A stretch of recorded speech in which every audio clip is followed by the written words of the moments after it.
이렇게 다윗 계약으로 하나의 왕조가 출발하게 되니까 하나님이 땅에 묶인 하나님이 됩니다.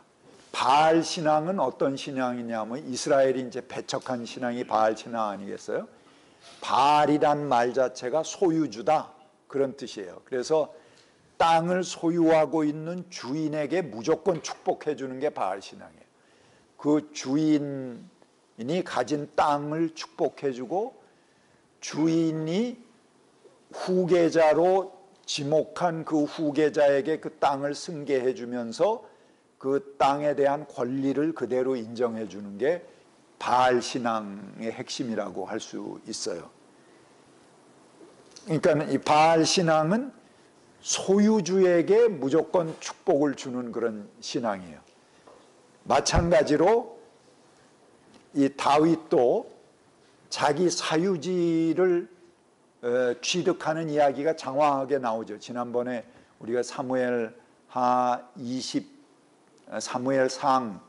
24장에 다윗이 그 아라우나의 타작마당을 구입을 해서 거기에 시온성을 짓고 성전을 짓는 이야기들을 우리가 분석해서 공부해 봤습니다. 그게 자기 사유지에다가 왕국을 세우고 성전을 세웠다 하는 걸 강조하는 거거든요. 그리고 거기에 옛날 상징물인 법궤까지 갖다 놨어. 그러면 이제 완벽하게 세팅이 된 거죠. 그 이후에 하나님은 꼼짝없이 그 성전에 묶인 하나님이 되는 것입니다. 그 땅에 묶인 하나님이 돼요. 하나님을 배후의 어떤 세력들이 소유하게 된 거죠. 그러니까 하나님만이 소유자가 되어야 되는데 하나님을 소유한 세력이 생기게 되는 거예요. 그래서 하나님은 땅에 묶인 야훼 하나님이 되어버립니다. 그 성경들을 한번 읽어보겠습니다. 예, 이게 이제 다윗 계약을 칭송하는 그런 시편이에요. 여기 보면 하나님이 어떻게 합니까? 선서에 나의 거룩함을 두고 맹세했는데 어찌 다윗을 속이겠느냐. 다윗 앞에 맹세하고 그 하나님이 전에는 그 율례를 깨뜨리고 내 계명을 지키지 않으면 나는 그 죄를 물어 채찍으로 치고 그 죄악을 물어 매질할 것이다. 그러나 그게 이제 모세 계약이죠. 그러나 그에게 약속한 나의 진실함은 변하지 않을 것이며, 이게 이제 다윗 계약으로 넘어가는 것입니다. 그리고 나는 내 언약을 깨뜨리지 않으며 내 입으로 말하는 것은 결코 반복하지 않는다. 내가 나의 거룩함을 두고 한번 맹세하였는데 어찌 다윗을 속이겠느냐. 그리고 다윗 앞에 이렇게 선서하는 그런 하나님의 이야기가 나오게 되는 거예요. 그 다음 시편도 마찬가지예요. 한번 읽어보세요. 마침내 왕은 신의 양자가 됩니다. 그래서 시편 2편 7절 같은 데 보면은 이제 계속 다윗의 뒤를 이어서 왕위에 오르는 왕들은 뭐가 되냐면 하나님의 양자로 선포되게 되는 거죠. 자, 왜 이런 귀절들이 나올까요? 이게 엉뚱하게 어떻게 도치가 돼갖고 하나님이 다윗 앞에 맹세를 하고 약속하는 그런 본문들이 나올까요? 이게 왕조신학입니다. 왕조신학.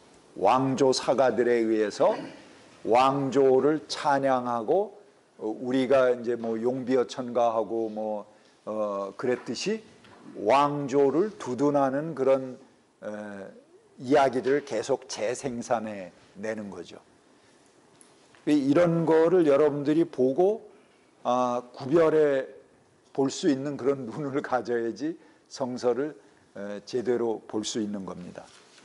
내가 사울에게서 나의 총애를 거두어 나의 앞에서 물러가게 하였지만 너의 자손에게는 총애를 거두지 아니하겠다. 내 집과 내 나라가 내 앞에서 영원히 이어갈 것이며 내 왕위가 영원히 든든하게 있을 것이다. 그리고 앞에 구문들도 보면은 전에는 이렇게 치리하고 벌을 줬지만 이제 네가 나를 위해서 집을 지었으므로 나는 너에게 왕조를 주겠다. 그리고 그거는 영원히 가겠다. 이제 그런 약속이죠. 이게 그 다윗 신학의 하나의 마그나 카르타라고 하는 그 본문 계속 지금 이어지는 거 아니겠습니까? 그런 형태로 그게 이어졌다 하는 것입니다.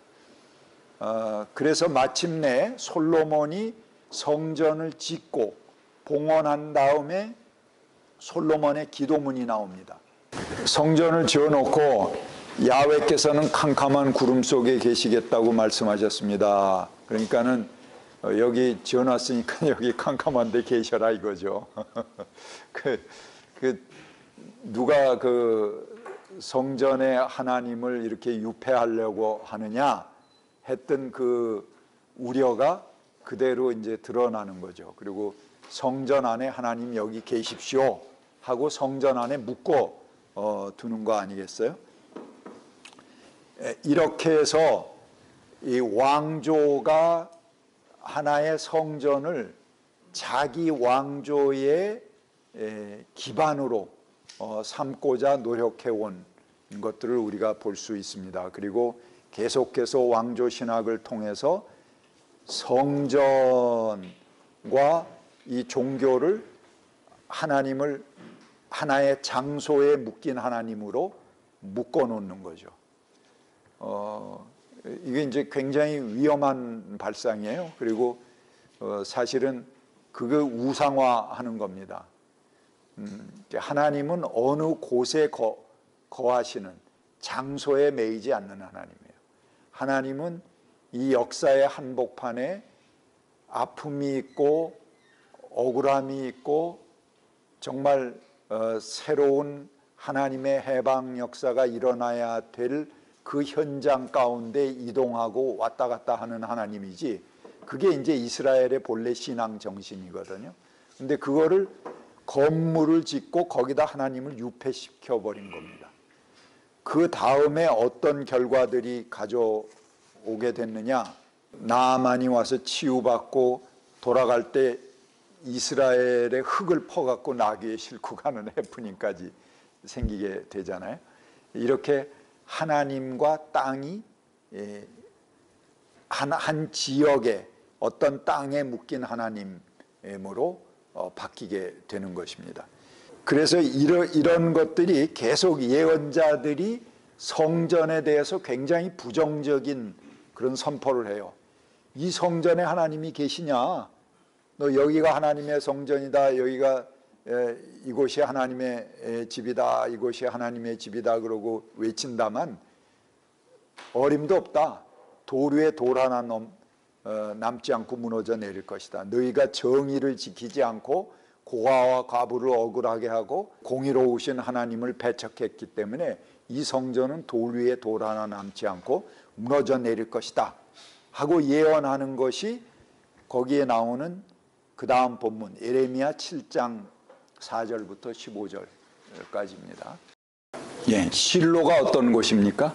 하나님의 성전이 있던 곳인데 그게 무너졌어요. 블레셋의 법궤가 뺏기고 엘리 제사장이 꼬꾸라져 죽고 그러면서 폐허가 된 곳이 실로입니다. 그와 마찬가지로 예루살렘 성전도 그렇게 무너질 것이다. 왜? 성전을 우상화했기 때문에 그러는 겁니다. 그래서 예언자들의 전승은 계속해서 이 제사나 성전이나 이런 것으로 자기들의 안위처를 삼고 여기 하나님이 계시다 그러고 그 자리에 눌러 앉아 있으면 모든 게 다 해결이 될 것 같이 축복받는 장소인 것 같이 그렇게 여기는 것에 대해서 아주 비판적입니다. 너희들이 실제는 도둑질하고 사기질하고 서로 해먹고 서로를 잡아먹고 행실이 그러면서 여기가 하나님의 성전이다 그러고 안위하려고 그러느냐? 하나님이 이 성전 돌 위에 돌 하나 남지 않고 무너지게 하겠다 하는 것이 예언자. 여기 에레미야서를 읽었지만 호세아서도 그렇고요, 이사야도 그렇고 많은 예언자들이 그 성전에 대해서 굉장히 부정적이고 그런 그 도전하는 이야기들을 하게 되는 것입니다. 자, 그런데 예루살렘 성전을 그렇게 지어놓고 그게 이제 다윗이 자기 왕조의 기반으로 삼았잖아요. 근데 남북 왕조가 갈려졌죠. 그리고 북왕조가 갈라졌는데 아까 북왕조의 기반은 뭐라고 그랬어요? 모세계약이라고 그랬잖아요. 근데 이 북왕국의 여로보암 왕이 갈라진 다음에 보니까는 굉장히 자기가 두려운 거예요. 왜 그러냐면 이스라엘 사람들이 전부 예배하러 예루살렘으로 내려가니까 북왕국 사람들이 남왕국 성전으로 내려가서 제사를 드리니까 이거 거기서 만약에 저 북왕국 저놈이 나라를 분열시킨 놈이고 배반한 놈이다. 뭐 그러고 모함을 한다든가 그렇게 하면은 자기 백성들이 돌이킬까봐 거기 못 내려가게 하기 위해서 대응 성전을 짓습니다. 베델과 단에 성전을 짓고 거기 와서 예배해라. 남왕국 내려가지 말아라. 이렇게 했거든요. 그 왕으로서는 아마 자기 백성들이 남의 땅에 가서 예배를 드리니까는 두려움이 있었을 거예요. 그런데 그건 결국은 뭡니까? 남왕조가 성전을 소유함으로 백성들을 거기에 묶어두려고 했던 그 구조를 그대로 북왕국에 가져온 거죠. 그것에 대해서 혹독하게 예언자들이 비판을 합니다. 마찬가지로 북왕국에 대해서도. 그래서 여로보암은 모든 죄악의 근본이 되는 거예요. 북왕국의 최초 왕이죠. 지가 평등 사회의 이데올로기를 계속 유지해 나가고 저거 남왕국 저거는 오히려 성전 우상이다 이렇게 공략해야 맞는 거죠. 근데 지가 버리고 남왕국의 성전을 대응 성전을 지어버리고 그대로 따라갔으니까는 오히려 정통성을 남왕조에게 준 거예요. 먼저 성전을 지었잖아. 그러니까 그걸 그대로 따라하게 됐고 이스라엘 그 역사의 죄악의 원형이 되는 겁니다. 여러분 이스라엘 역사를 보시면 여로보암의 죄를 따랐다. 이 굉장히 많이 나오잖아요. 그도 여로보암의 죄를 따랐다. 여로보암의 길을 갔다. 그래서 여로보암은 아주 나쁜 왕의 대명사가 되는 겁니다. 근데 실제로 남왕국의 성전뿐만 아니고 북왕국은 이제 남왕국에서 비난하는 얘기가 뭐냐면 금송아지를 섬긴다 그렇게 비난하잖아요. 근데 금송아지를 섬기는 거는 팔레스타인의 바알 종교는 바알 신상을 어디다 세우냐면은 금송아지 위에다 세워놨어요. 농경 신이니까 소 위에다가 바알 신상을 세우고 풍요의 신으로 섬겼던 거거든요. 근데 이스라엘은 하나님의 형상을 두지 말라 그랬잖아요. 그러니까는 그 위에 바알 신상은 없애버리고 밑에 있는 발등상만 놓은 겁니다. 그게 이제 금송아지가 된 거예요. 그러니까 실제로는 그들도 야훼를 형상화하기 위해서 애를 쓴 거죠. 하나님 형상 만들지 말라고 그랬으니까 발등상만 남겨놓은 거예요. 그 야훼를 섬긴다고 했는데 남쪽에서는 저걸 금송아지 섬기는 거다 그러고 비난을 했고 실제 남왕국도 법궤가 있으면은 법궤 양옆에 법궤를 지키는 짐승들, 거룩, 날개 달린 천사 동물상이 둘이 지키고 있어요. 법궤를. 그 이제 마찬가지로 금송아지 마찬가지로 이제 이것도 어떤 짐승상을 통해서 법궤를 지키도록 한 거잖아요.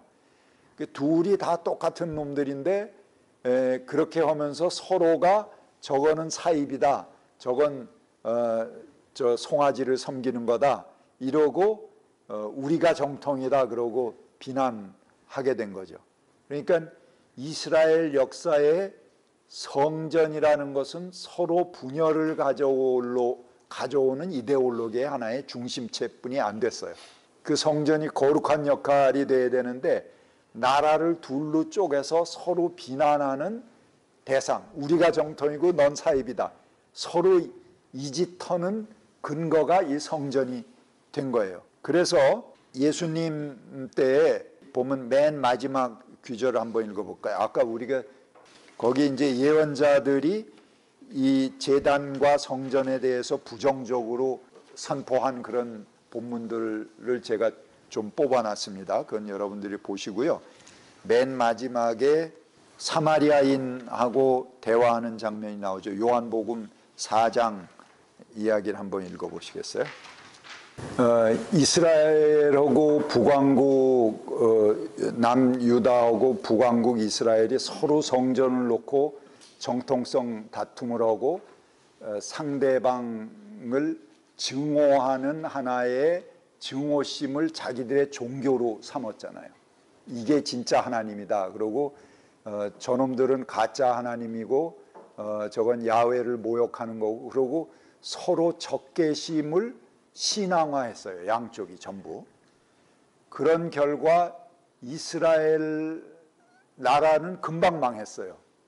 이스라엘은 한 200년 지난 다음에 아시리아의 포로가 돼서 나라가 망하면서 포로가 됐고, 남왕국은 한 350년, 그부터 한 150년 더 가서 바벨론에 멸망하고 포로가 돼 갔어요. 그러니까 저희들이 실제 다툰 거는 350년 뿐이 안 되는 거야. 그 포로가 끝났는데 포로 생활을 한 100년 하고 돌아와서 다시 예루살렘 성전을 건축할 때 또 사마리아 사람하고 유대 사람하고 또 갈등이 생겨. 그래서 서로 싸워. 그래서 사마리아 사람들이 성전 건축을 같이 한다고 그러니까 유대 사람들이 저건 그 더러운 놈들인데 그거 끼어서는 안 된다 그러고 사마리아 사람들을 배제하고 성전을 건축하려고 그래요. 그러니까 사마리아 사람들이 그 페르시아가 이제 그때 그 종주국이었는데 페르시아에 문서를 보내서 저 유대 놈들은 계속 반역만 하던 놈들이니까 저놈들이 성전을 지으려고 하는 것을 중지시켜 주십시오. 이렇게 장계를 올립니다. 그래서 결국은 성전을 못 짓게 돼요. 그러니까 계속 성전 문제로 해서 남북이 갈등을 해요. 나라는 없어졌는데 그로부터 몇백 년 지난 다음에도 서로 계속 갈등을 하는 거예요. 지금 예수님 때면은 나라 망하고 얼마 지났습니까?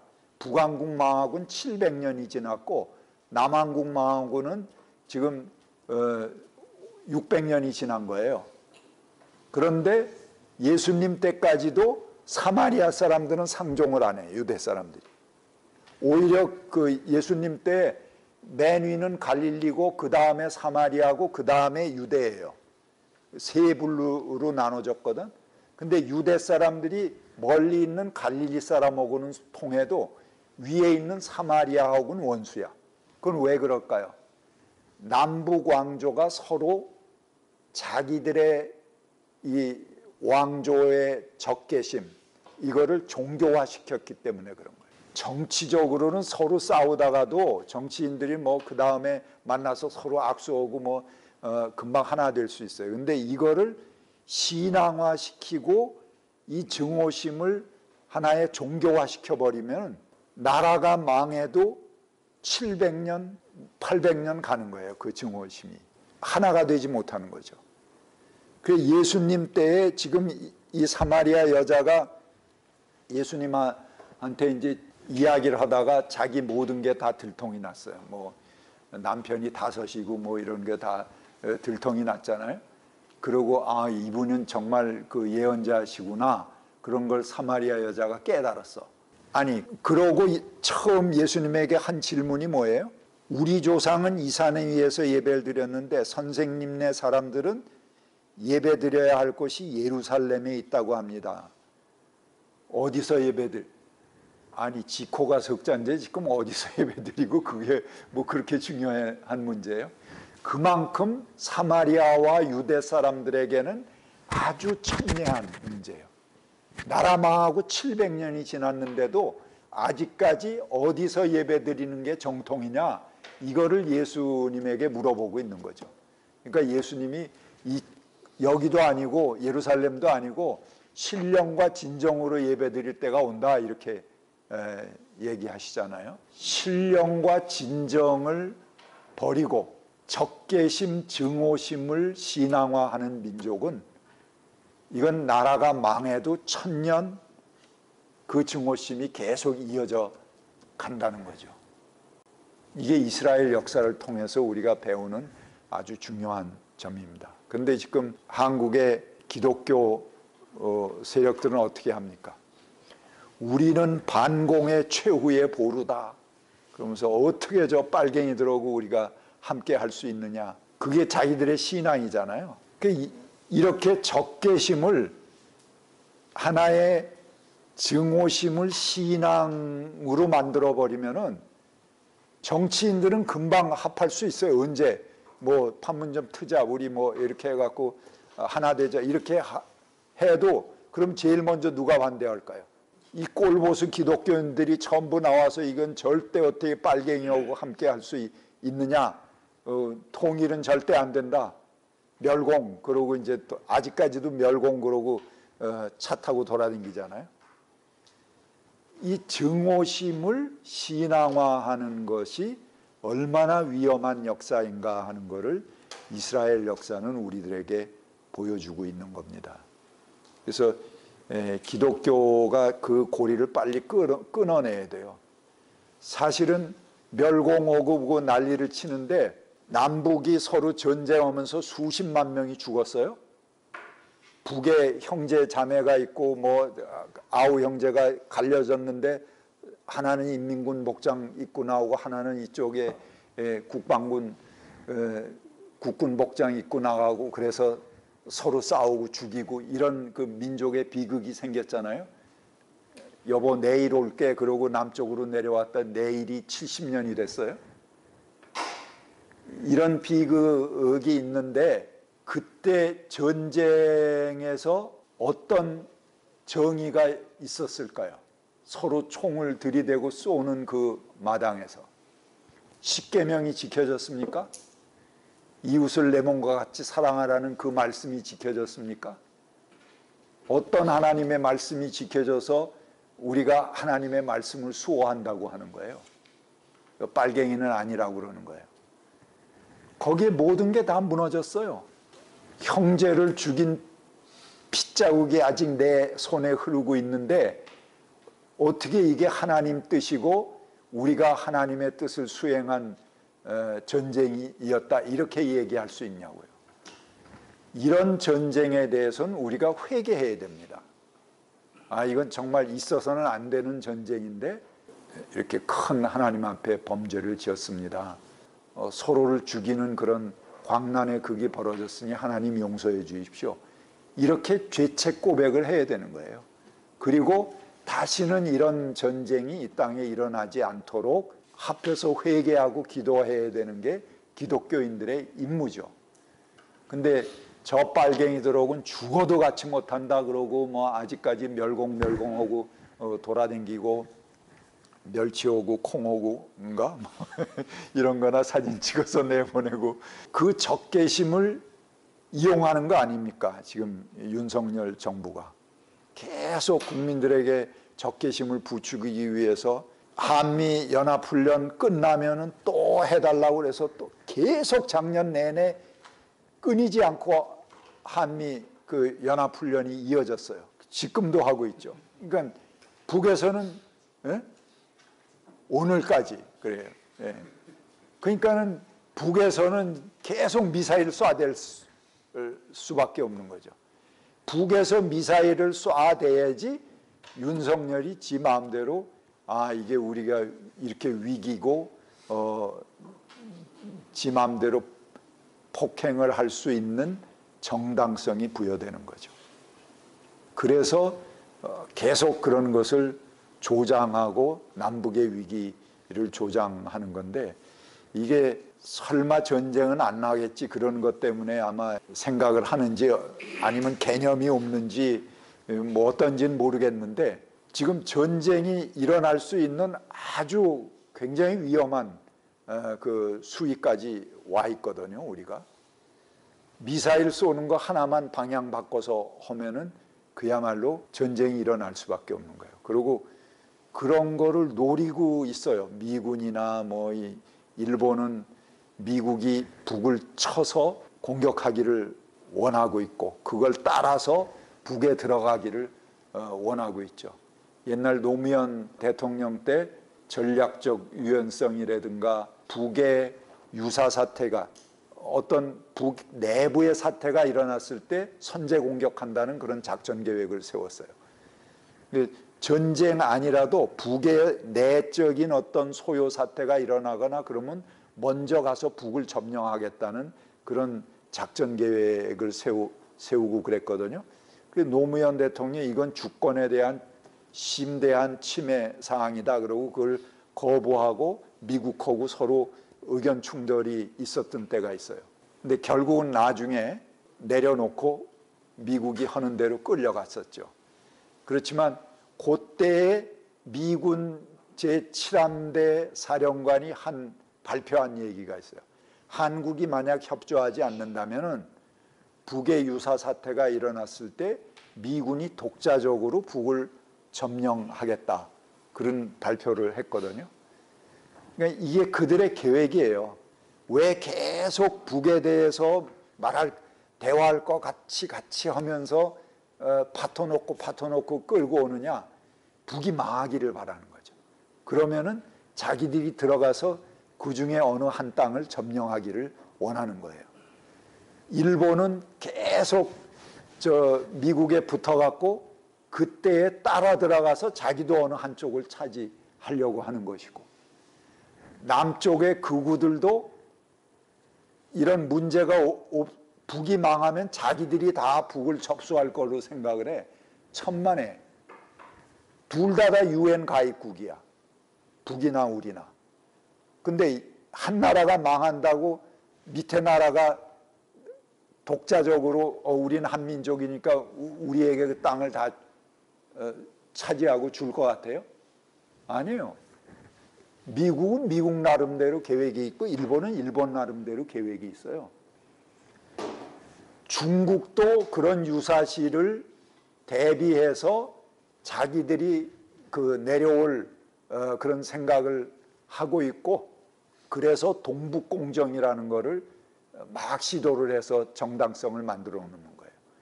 지금 북이 망하기를 바라는 세력들이 주변에 암암리에 겉으로 우호적인 것처럼 하든 적대적이든 우리 주변에 있고, 그 세력들이 호시탐탐 노리고 있는 게 이 한반도의 상황이라고 볼 수가 있어요.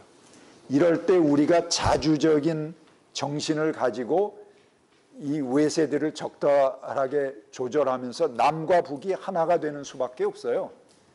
우리가 대화하고 하나 되고 서로 소통하자.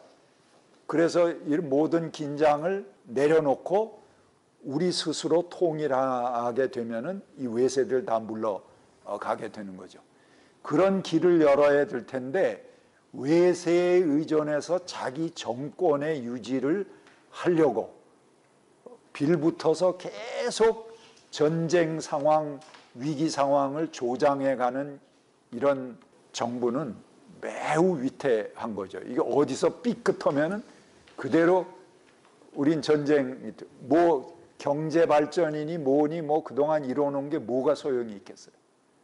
전쟁이 터져버리면 다 쑥대밭 되는 거죠.